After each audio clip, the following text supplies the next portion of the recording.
Hey guys, Jake here at Pear Tree Ranch, and we're going to talk about bits and bridles and headgear. This is everything that I own that I put on a horse's head or in their mouth. And it's this little bit. And I like it that way because it's simple. Now, I understand that there's a difference when you're talking English and Western bridles and bits, and then there's a difference with if you're doing sport training that you might need to expand your repertoire a bit. But my good gray horse does pee-off and tempi lead changes and spins and stops and works a cow, and he never had anything more in his mouth or on his face than what's hanging on this wall. So you don't have to have more than this, and you can get a lot done, in my experience. So where we're going to start with is these rope halters. And so that's what I do all my groundwork in, is a rope halter, and unless we're doing liberty work. And then the first rides I'll do in these, because that way it's the same as what they've been experiencing before I stepped on their back. Okay. And so this is just one that I've had for a long time. It's the Pirelli brand, and it is just a rope halter with reins tied to it. Okay. And I have a couple of different sizes for bigger noggin horses or normal sized horses. Okay, so I start in that. And when I learned to do more and more shaping using these rope halters, doing this lift to get them to do a lot of vertical flexion ups and downs with their nose and their neck, I didn't need as much of these heavier hackamores.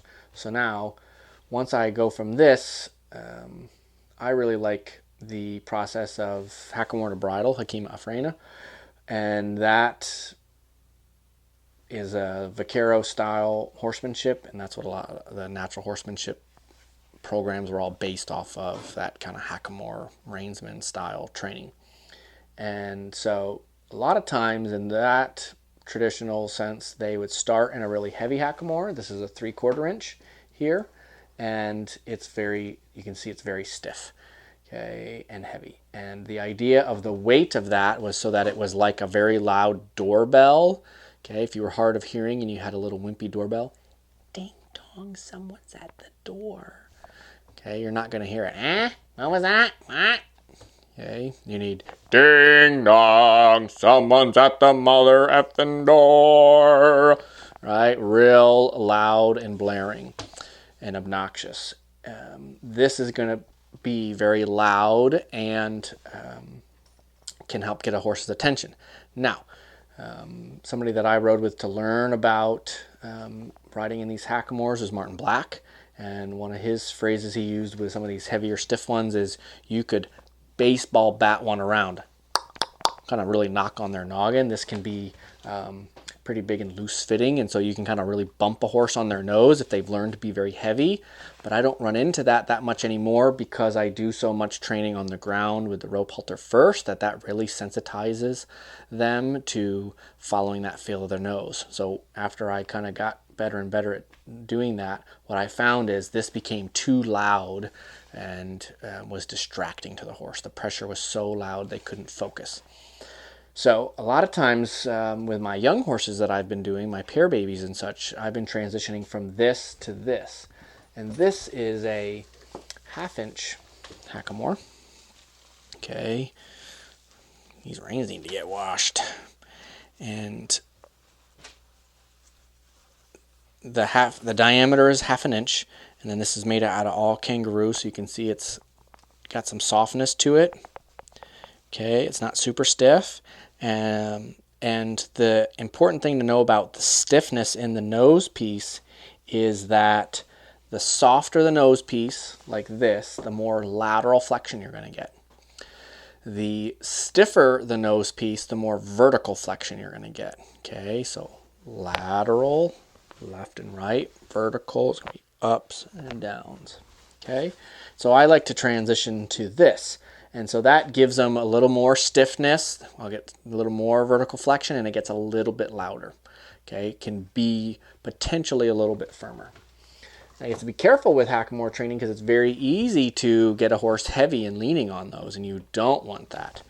You also have to be very careful if you get too busy and if your stuff isn't kept clean, and or if you get onto this stuff can get rough. It can be like a cheese grater on their chin, and you can really scuff up a horse's chin with that. So you want to be really thoughtful about that, because I don't want anything I'm doing with a horse to be pain based. Okay, and that's starting to get where that's going to be ow and it's going to hurt. So I don't want that. So you have to be mindful of how you're putting your pressure on and how you're using these tools to not get that. I'll transition a lot of times from that to then this nice Bill Black 5/8, and this is also 5/8 behind it. That's why they're hanging together, same size. And this one is from Martin Black's website. So is this, and so is this, and then this is from Bill Black. Okay, this is a $600 nose piece. This is a $300 nose piece. So price difference because of the guy's name of who made this. Okay, so these can be a little more affordable. Now this is more expensive because it's all kangaroo. You can get an all rawhide version that is going to be less expensive. Those tools, for me, I end up actually using them in reverse of how maybe they were traditionally done, where they started heavier and got lighter and lighter and lighter. But because we do so much groundwork, because we have the time and the setup, I then work this way to get them used to a little more pressure. And that little more potential pressure, to me, brings out commitment. Okay, so if I could be firmer with something, or it could be louder, the horse has to pay attention to keep it quieter and be more committed to their positions. That's been my experience and kind of how I think about how I use those tools. Okay, now snaffle bits. A lot of times I'll start in this. This is a 3-piece snaffle with a loose ring. It's from Mylar. It's their Comfort snaffle with the large barrel. The reason I like this is because you can't scissor down on a horse's mouth. Okay, it can only crunch and close that much. Okay, and so that scissoring or nutcracker action could be painful on a horse, and then you can also get where you're bumping the roof of their mouth, depending on how that works, and so we got to be mindful of that.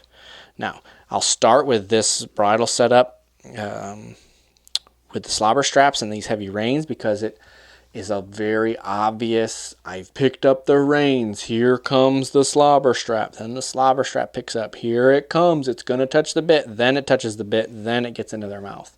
Okay, so it's very progressive and slow and obvious when you bring on that pressure. There's lots of stages of the pressure, phases of the increase of pressure. First they feel the rein slide up their neck, then they feel the weight of the slobber strap move, then it starts to get into their mouth. Okay, so that's why I like this kind of a tool when I'm getting a horse started in the snaffle.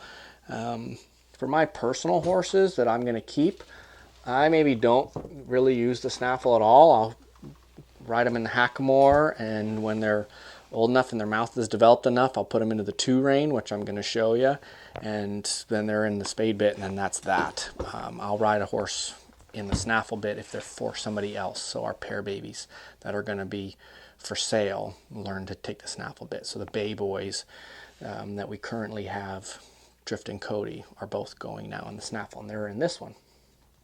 Okay, now I'll progress from this a lot of times to this setup. Now it's got leather split reins, so they're a lighter weight rein, and so it's less obvious when you pick them up.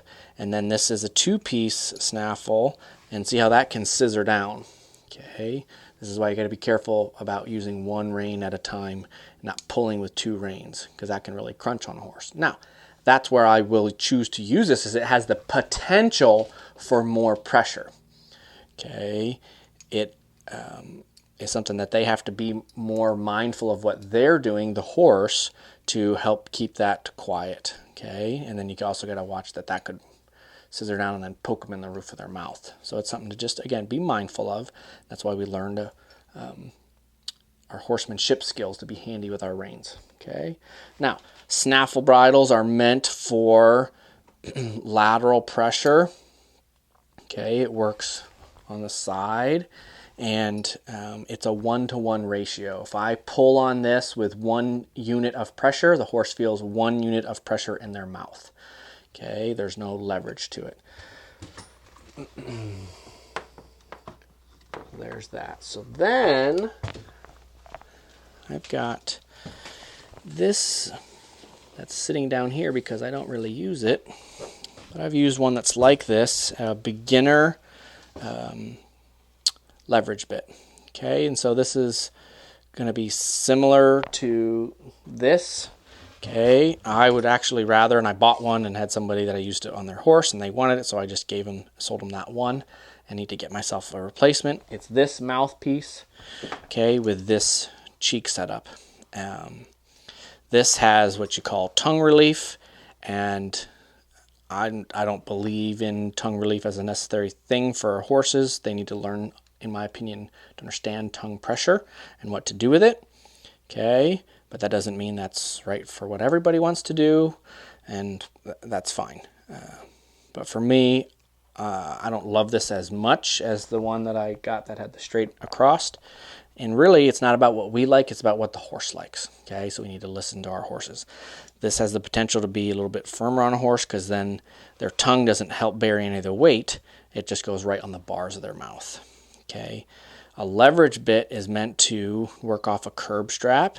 Okay, and I'll show you that with one of the spades behind me that's all set up. And so what happens is it starts to pick up, and then it engages the curb strap. It starts to then pull behind the ears, and then they start getting more and more pressure on their mouth. Okay, and then the curb straps are meant to limit the rotation of this up into the roof of their mouth if they are a ported bit. So this is kind of a starter leverage bit. The bits slide side to side, so you can get some lateral pull with this, and it has some freedom here so that they're not just stuck with a very stiff piece. That helps them feel the buildup of here comes that pressure, then it locks in, then it gets to going. Okay, so again, it's all about building up phases for that horse. So this is a bit you could consider using as a starter leverage bit. Now, why would I use a leverage bit? This again builds up on the potential pressure you could put. If I put 1 unit of pressure, and this is, if there's a way you can do the math to figure out the leverage, if this is a 4-to-1 ratio, the horse is going to feel 4 when I do 1. Okay, that means to be at a 1 in your horse's mouth where you were with your snaffle, you need to be able to only put a 1/4 of a unit on this. Okay, and we have to be that mindful. So we really have to have our hands and awareness trained up to be using leverage bits. Now, because it can do more, I can do 1 and have the horse feel a 4. That means they have to be that much more committed to stay off the pressure to not accidentally run into more pressure. Again, that's putting some of the responsibility on the horse. Okay, so that's kind of a beginner leverage bit. The leverage bits that I like the most are spade bits. Okay, and so again, this fits with the hackamore to the bridle tradition and that vaquero style. And for me, I take a lot of time to learn about how to do this, and I really enjoy that process. I've enjoyed it, and it's taught me a lot about horsemanship and horse development. So it's a bit of a style thing for why I like riding with this. Okay, it doesn't mean you have to choose it because it's the best training thing. Now, this is a great training thing to learn, but again, for me, it's also about my style, why I like this kind of equipment. So here's the curb strap that we talked about. Notice it's leather, not metal, not chain. So this goes, it's off because it makes it easier to put that bridle in a horse's mouth. So it goes in the corner of their mouth and slides up and in there, and then they hold it, and it rests just like this on their tongue. Okay, so there's lots of surface area for them to hold that with their tongue, which is a muscle, which it can get strong. Okay, so this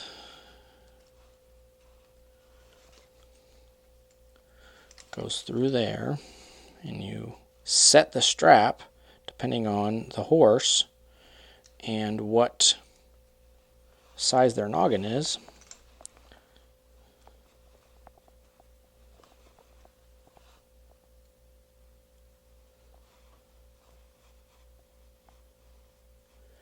Once it's on there, okay, so now when you pick up on this, it can only rotate up so far before this is like a limiting strap. It keeps it from prying this up into the horse's roof of their mouth. Okay, you wouldn't want that. That's about ow, and that would be painful. Okay, this is to help keep that smooth if it gets up there. This little roller. Again, the curvature of all this, it's very beautiful artwork that these pieces can be. Okay, this is a $500 hunk of metal hanging on the wall for a horse's mouth. Okay, so this stuff can get pricey.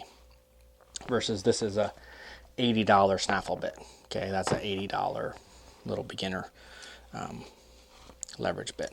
Okay, so this first, let's put this up here. First thing they feel is the reins pick up and slide up their neck. Okay, then the next thing they feel, this is like the slobber strap, they're weighted chains. They feel that pick up. Then it starts to rotate that in their mouth. It picks up off the tongue. Okay, then it's going to touch the roof of their mouth. Then this strap will engage. Then it starts to pull down behind the ears. Then it starts to pull down across here. Okay, so there's all those phases that happen. People see this that are uneducated and go, oh my gosh, Jake Birnbaum, you're a horrible person. You use that in your horse's mouth. There's so much metal. I just showed you how this works.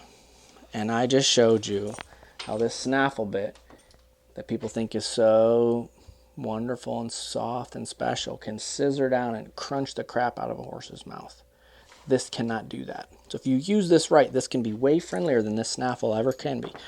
Okay, you got to be real aware of how this stuff works before we get righteous about right and wrong, good or bad. Okay, so I really enjoy these because there's a lot of stages and phases to the pressure coming on. When we put a horse into a spade bit, they've gotten where they can work very softly in a hackamore, and then they wear this little hackamore underneath that. Okay, so you ride what's called a two rein, and so you have a set of reins here in your hand, and then you have these are my bridle reins. Okay, a Rommel rein, and so you have two sets of reins to manage, one for the leverage bit and one for the lateral pressure, which comes off of this. So this helps transition the horse to understand the lateral eventually isn't telling their face this way, but this on the outside of their nose. They, feel the reins against the neck start to push. And before it pushes, the other side comes off. Okay, so it's really the opening of the rein goes, hey, put that back on my neck. Okay, that's how we want that to work. Okay, so this is a little hackamore that goes under that spade bit, and then eventually they just ride straight up in the bridle in that spade bit. So that's it. That's all I've got. Very simple, and really what it comes down to is recognizing you need to, in the beginning, teach your horse about lateral rights and lefts before vertical ups and downs, tucking their chin. Okay, and stiffer hackamores help with the vertical flexion, softer hackamores, lateral flexion. Snaffle bits, you can have multi-pieces, different shapes, different thicknesses. To me, I don't like too thick because it's easy to get a horse heavy on it. Some sports, okay, some English sports, you need that so the horse can really power up to that. Okay, but you got to be mindful that you don't accidentally get them heavy. You're just letting it be a little thicker so they could lean it on a little if they needed to in that moment. Okay, say you're galloping across the field, jumping over something 20 foot tall. And then we have a 1-to-1 ratio with a snaffle. Okay, there's no leverage or amplification of the pressure. Versus when we get into leverage bits, here's a different almost spade bit. Okay, this is a half breed with a spoon on top, and the braces is what that's called. And so this is my first spade that I bought for my gray horse, and this was kind of meant to be a transition to the one I showed you already. Okay, now I mostly start horses just right away in the taller one because I've learned how to do it. I'm comfortable with it. Okay. And this, then, because it has leverage, can amplify. And there's a math problem, but you just have to be aware, depending on how much shank is on the cheek piece, you're going to have maybe a 1 in your hand, but they might be feeling 4 or more in the mouth. Okay, and so we have to learn to be lighter and lighter to not teach our horse to get heavier and heavier on the leverage bits. Okay, so that is a bit of savvy here at Pear Tree Ranch. Hope you enjoyed. We'll see you next time.